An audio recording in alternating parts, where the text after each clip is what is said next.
Makoto कानो एक शर्मीली लड़कों जैसी लड़की है। उसके स्कूल के अंतिम वर्ष में उसकी कक्षा के लगभग सभी छात्र अब यह तय करने के लिए तैयार हैं कि वे स्कूल के बाद अपने जीवन में क्या करेंगे, लेकिन मकोटो के पास बिल्कुल भी जानकारी नहीं है। वह हमेशा से ही एक उलझन भरी लड़की रही है।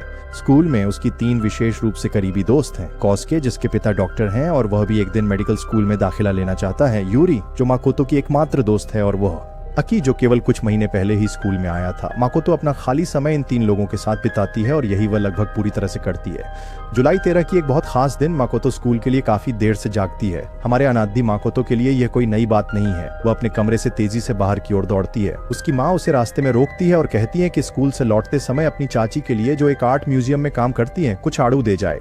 मकोटो बड़बड़ाती है लेकिन सहमत हो जाती है। उसकी साइकिल थोड़ी पुरानी है और ये कहना सही होगा कि वह इसे सही स्थिति में रखने में आलसी है, और जब वह ढलान पर सवारी करती है तो उसके ब्रेक सही से काम नहीं करते। दुर्भाग्यवश वह रेलिंग से टकरा जाती है, जो ट्रेन क्रॉसिंग के लिए सड़क को रोक रही होती है। दिन बस शुरू ही हुआ था। वह समय पर पहुंच जाती है और देखती है कि उसकी शिक्षिका कक्षा में उपस्थित नहीं थी। ये सोचते हुए कि यह उसका भाग्यशाली दिन है, वह अपनी किस्मत को धन्यवाद देती है, लेकिन शिक्षिका देर से आई थी क्योंकि उन्होंने उनके लिए एक अचानक परीक्षा तैयार की थी। जाहिर है मकोटो का प्रदर्शन खराब रहा, लेकिन दिन और भी बुरा हो गया। उसकी कुकिंग क्लास में वह न केवल अपना टेम्पुरा जलाती है, बल्कि जिस पैन पर वह पका रही थी उसे भी जला देती है। और हाँ, यह तो बदतर होता जाता है।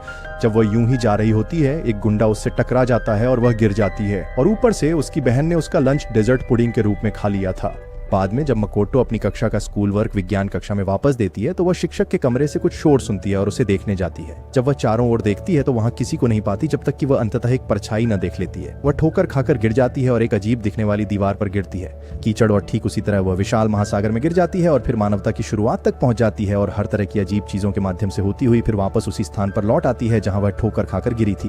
वह इसे अजीब मानती है और स्कूल के बाद इस घटना को अपने दोस्तों को बताती है, लेकिन वे बस उस पर हंसते हैं। थोड़ी देर कैच खेलकर मकोटो अपनी आंटी के पास जाती है और उसी पहाड़ी से अपनी साइकिल तेजी से दौड़ाती है। वो उस महिला के पास बहुत तेजी से गुजरती है। अब अगर ये कोई और दिन होता तो शायद कुछ अलग होता, लेकिन आज ये वाकई में उसके लिए वाकई बदकिस्मत दिन था। उसके ब्रेक काम नहीं कर रहे थे। जब ट्रेन गार्ड रेल के पीछे क्रॉसिंग पर पहुंचती है, वह उन पर जोर से टकरा जाती है। उसके प्रभाव से वह अपनी बाइक से गिर जाती है और सीधे ट्रेन की ओर बढ़ रही है। ट्रेन ये महसूस करते हुए कि वह मरने वाली है, मकोटो इच्छा करती है कि अगर उसे पता होता कि आज का दिन ऐसा होगा तो वह जल्दी उठ जाती, अपनी परीक्षा में थोड़ा अच्छा करती और शायद अपने दोस्तों के साथ कुछ समय बिताती। वो अपनी मौत का इंतजार करते हुए अपनी आंखें बंद कर लेती है, लेकिन जब वह अपनी आंखें खोलती है तो वह खुद को ट्रेन के गार्ड रेल से काफी पीछे पाती है। स्तब्ध, भ्रमित और डरी हुई वह अपनी चाची के पास दौड़ती है और उन्हें पूरी घटना समझाती है।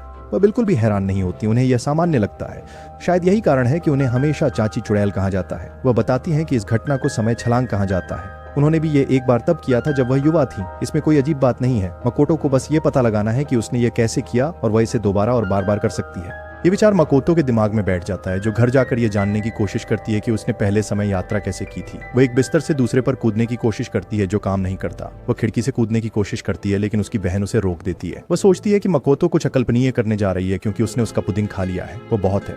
मकोटो अपने आप से कहती हुई पास के नदी किनारे जाती है कि यह एक सपना होना चाहिए। वह समय यात्रा नहीं कर सकती थी, ये सच नहीं हो सकता। वह उठकर जाने के लिए तैयार होती है, लेकिन वापस भागती है और नदी के किनारे से कूद जाती है और अचानक वह पहुंच जाती है एक दिन पहले वापस। वह देखती है कि उसकी पुडिंग सुरक्षित है। उसने वास्तव में समय यात्रा की थी। उसका ट्रिगर एक बड़ा छलांग या कूद था। वह फिर से अपने सबसे अनलकी दिन पर लौटती है और इस बार वह सब कुछ करती है जो उसने सोचा था कि वो करेगी जब वह लगभग मर गई। भविष्य की घटनाओं को जानकर जो होने वाली थी वह इस समय रेखा में रहती है, लेकिन इस बार यह सुनिश्चित करती है कि सब कुछ उसकी योजना के अनुसार हो। वो जल्दी उठती है और समय पर स्कूल जाती है और अपने सरप्राइज टेस्ट में एकदम सही स्कोर प्राप्त करती है। वो खाना बनाना की कक्षा में कोसाकी के साथ स्थान बदलने में सफल हो जाती है ताकि वह दुर्घटना में फंस जाए। वह उम्मीद कर रही थी कि ऐसा बिल्कुल भी ना हो, लेकिन जब तक ये उसके साथ नहीं होता था तब तक उसे कोई दिक्कत नहीं थी।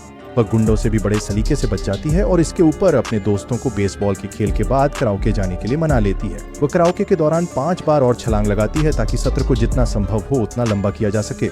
अगले कुछ दिनों में मकोटो के लिए सब कुछ बहुत आनंदमय होता है, जो अपनी नई मौसी से बढ़ चढ़कर बताती है कि अब उसकी जिंदगी में कुछ भी गलत नहीं हो सकता, और अगर कुछ भी गलत होता है तो वह समय में छलांग लगाकर सब कुछ ठीक कर सकती है। उसकी मौसी उसे चेतावनी देती है कि अगर वह इसका आनंद ले रही है तो किसी और को उसकी जगह दुहक झेलना पड़ रहा होगा, जो मकोटो को अत्यधिक अनुचित लगता है और वह इसे अनदेखा कर देती है। लेकिन जल्द ही चीजें थोड़ी बेकाबू होने लगती हैं। ये सब तब शुरू होता है जिस दिन स्कूल की एक जूनियर काहो कोसुके के पास आती है और पूछती है कि क्या वह मकोटो को डेट कर रहा है, और वह उसे डेट पर चलने के लिए कहती है। कोसुके अपने दोस्तों के पास जाता है और उनसे संबंधित बातें करता है। कैसे उसने उसे ठुकरा दिया था। इससे चियाकी सोचने लगती है कि अगर उनमें से कोई एक डेटिंग शुरू कर दे तो समूह का क्या होगा। और जब माकोटो के साथ घर लौट रहा होता है तो सीधे तौर पर वह उसे पूछता है। माकोटो ने कभी उसे दोस्त के अलावा कुछ नहीं समझा, इसलिए वह समय यात्रा करती है और आशा करती है कि वह फिर से इस बिंदु का जिक्र नहीं करेगा, लेकिन चियाकी उसे बाहर ले जाने के लिए दृढ़ प्रतीत होता है। वह अपने टाइम लीप का एक और बार उपयोग करती है और प्रश्न से छुटकारा पाने के लिए उसे टाल देती है। अगले कुछ दिनों तक वह लड़के से बचती रहती है जब तक उसे यह एहसास नहीं होता कि यूरी को उस पर क्रश है। बाद में तासाकी को कुछ लड़के खाना पकाने की कक्षा को आग लगाकर खराब करने के लिए तंग कर रहे थे, इसलिए एक दिन वह अग्निशामक यंत्र से उन्हें सबक सिखाने का फैसला करता है। सोच रहे हो कि शिक्षक कहाँ हैं? वैसे मकोटो उसे देखती है और महसूस करती है कि उसी की वजह से वह इस स्थिति में फंस गया था। दुर्भाग्यवश उसके लिए तोसाके को भी एहसास हो जाता है कि मकोटो ही वह थी जिसने उसे उस स्थान पर डाल दिया था और वह बड़ा अग्निशामक यंत्र उस पर फेंक देता है। चियाकी समय पर आता है और उसे लगने से रोकता है और इस प्रक्रिया में खुद को चोट पहुंचा लेता है। उसे चोट न पहुंचे इसके लिए मकोटो समय में लात मारती है और उसे एक तरफ धकेल देती है। आग बुझाने का सिलेंडर यूरी को लग जाता है, उसे स्कूल की नर्स के पास ले जाना पड़ता है। पूरी स्थिति से चियाकी और यूरी करीब आ जाते हैं और वे डेटिंग शुरू कर देते हैं। उसी दिन बाद में जब मकोटो स्नान कर रही होती है तो वह चियाकी से काफी नाराज होती है कि उसने कुछ दिन पहले उसके सामने कबूल करने के बाद कितनी जल्दी अपना मन बदल लिया। अचानक उसे एहसास होता है कि उसके हाथ की पीछे की तरफ एक अजीब अंक वाला टैटू है, उस पर लिखा है 96। वह इस पर ज्यादा ध्यान नहीं देती क्योंकि अब चियाकी डेटिंग कर रहा था और समूह में अब केवल वही और कोसुके थे। मकोटो के पास बहुत समय था। वह एक दिन अपनी चाची के पास जाने का फैसला करती है और वह मकोटो को एक पेंटिंग दिखाती है। ये पेंटिंग अजीब है क्योंकि वे नहीं जानते कि इसका कोई मूल्य है या इसे किसी खास व्यक्ति ने बनाया है, लेकिन वे जानते हैं कि यह प्राचीन है और युद्ध और अकाल के समय की है, लेकिन इसका कोई प्रतीकात्मक अर्थ नहीं है। वे नहीं जानते कि इसे किसने बनाया और यह क्या दर्शाता है। यह शून्यता की एक स्थिर छवि है। अगले कुछ दिनों में मकोतो समय में आगे पीछे जाती है और कुछ चीजों को ठीक करने की कोशिश करती है जो उसने गलत कर दी थी। ऐसा करते समय मकोतो को एहसास होता है कि उसके हाथ पर बना टैटू वास्तव में एक काउंटर था जो उसके कूदने की संख्या गिनता था और वह समझ जाती है कि जैसे ही यह शून्य पर पहुंचता है सब कुछ खत्म हो जाएगा, उसका समय कूदना समाप्त हो जाएगा। अपनी आखिरी 2 समय छलांगें बची होने के साथ मकोतो पहले दिन वापस जाती है यह जानने के लिए कि विज्ञान प्रयोगशाला में उसके पहले कौन था। वह कौन था जिसे उसने देखा। वह वहां जाती है और पाती है कि वहां वास्तव में कोई नहीं था, यह वास्तव में उसकी कल्पना थी। तभी उसे कोसुके से एक संदेश मिलता है जो उसे बताता है कि वह काहो को उसके बाइक पर उसके पिता के अस्पताल ले जा रहा है जिसके पैरों में पहले हुई बदमाशों के साथ दुर्घटना के बाद चोट लग गई थी। मकोतो की आंखें चौड़ी हो जाती हैं। उसे याद आता है कि आज बाइक के ब्रेक काम नहीं करेंगे और कोसुके उसी हादसे में फंस जाएगा जिसमें वो खुद फंसी थी, वह दुर्घटना जिसमें उसे मरना था। वह स्कूल से बाहर दौड़ती है, राह में उसे कॉल करती है और उम्मीद करती है कि कुछ नहीं हुआ होगा। जब वह उस जगह पहुंचती है तो कोसुके वहां नहीं पहुंचा था, वह शायद किसी और रास्ते से गया होगा। मकोतो राहत की सांस लेती है और कोसुके के बारे में पूछने के लिए चियाकी को फोन करती है। कोसुके था। चियाकी फोन उठाता है और बताता है कि कोसुके घर चला गया और फिर मकोतो से एक सवाल पूछता है, क्या तुम समय में छलांग लगा रही हो? मकोतो घबरा जाती है। वह इस सवाल का जवाब नहीं देना चाहती और तय करती है कि वह अपनी आखिरी छलांग का इस्तेमाल करे ताकि चियाकी दोबारा यह सवाल न पूछे। जैसे ही उसकी आखिरी छलांग पूरी होती है, कोसुके और कोहा उसकी साइकिल पर उसी पहाड़ी से गुजरते हैं। ट्रेन पटरियों पर आती है और बाइक गार्ड रेल से टकरा जाती है। तेजी से दौड़ती हुई मकोतो अपने दोस्तों को उस भाग्य से नहीं बचा पाती जो उनके लिए तय था। बाइक पर सवार जोड़ा ट्रेन की तरफ उड़ता है, लेकिन अचानक समय रुक जाता है। किसी और ने टाइम लीप किया था, वो थी चियाकी। वह उसके पास आता है जब उनके चारों ओर की दुनिया जम जाती है। वह उसे बताता है कि वह भविष्य से आया है, एक ऐसा भविष्य जहां समय यात्रा संभव हो चुकी थी। वह उस चित्र को देखने आया था जिसे उसकी चाची ने उसे पहले दिखाया था और उसके बाद अपनी मूल समय रेखा में लौटने की योजना बनाई थी। लेकिन समय के साथ उसे एहसास हुआ कि उनके साथ रहना बहुत मजेदार था। उसने अपने लगभग सभी समय छलांगों का इस्तेमाल कर लिया था और कोसुक को बचाने के लिए अपनी अंतिम छलांग का उपयोग किया था। अतिरिक्त छलांगों का उसका स्रोत अखरोट किसी तरह से खो गया था और मकोटो पर आ गिरा था जिसने अब उसके लिए उस शक्ति का उपयोग किया था। वह उसे बताता है कि भविष्य भयानक है और उनके साथ कुछ और समय बिताना चाहता था, लेकिन अब जब उसने अतीत के लोगों को समय यात्रा के बारे में बताकर नियम तोड़ा तो वह अगले दिन गायब हो जाएगा। नियम तोड़ने के लिए यह सज्जा है और अतीत में रहना। मकोटो अपने आंसुओं को रोक नहीं पाती, लेकिन वह कुछ नहीं कर सकती। चियाकी बस गायब हो जाता है। वह अगले दिन क्लास में भी नहीं आता। मकोटो को पता है कि वह अच्छे के लिए चला गया है। जैसे ही वह पूरे दिन इस बारे में सोचती रहती है कि क्या हुआ, उसे एहसास होता है कि उसके पास एक समय यात्रा बची है।